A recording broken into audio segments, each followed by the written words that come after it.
Dalawang karang paseko. Ngayon po mga kaboy, sa magandang umaga na po sa ating lahat dyan. Naghihintay po kami ng ready mix ngayon. Yan, nagbubuhos kami ng sunento. Paring Ompong, ayan o. Paring Ompong, ayan. Saka si Eva ng aming barangay. Talagang napakasipag niyan. Bata na barangay namin na to. Yan, lagi naka-attend yan. Ito yung magbubuhos kami, lagi nandiyan yan. Yan. Pinabubusan namin yan sa mga osat ng mga kabuhay. Hinihintay namin yung truck. Ready mix, parating na raw. Yan, kompleto kami mga kabuhay. Ayan, si Boss Junior, ayan o. Saka si Boss Adam, si Boss Rico. Ayan, ayan po sila lahat. Ayan po ang bubusan namin dito. Bubusan po namin dito, 175 meters. Ayan. Siguro yan, magdamag yan, mga kabuhay. Bubusan namin yan. Yayariin daw ito. Ayan, sige yari ko yan. Saka si Boss Adam, ayan o. Ayan ang aming kandaba. Oh, shout out yung kandaba oh.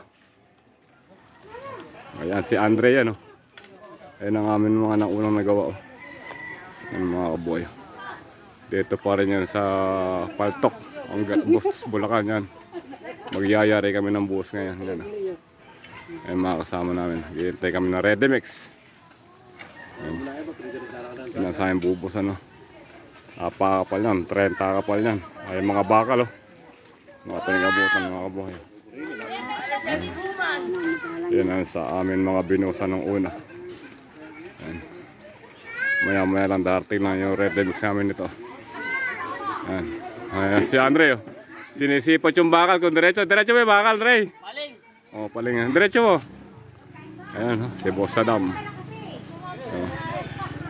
Kanya ako nag-vlog mamaya mga kabuhay kasi mamaya pagka nagkabusan na mabablog ko to nakabuhos na.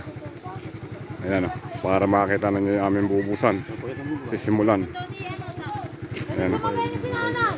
Mga kabuhay, ayan ang mga nagawa namin una o. Ganda o. Ganda ang nagawa namin o. Napakahaba yan o. 300 meters yan mga kabuhay. Dito yan sa Paltok, hanggat Bustos Bulacan. Napakaganda ng salmiento nila ngayon. Kasi kami gumawa eh. Ano? Masipag ang aking kasama. Si Paring Ompong oh.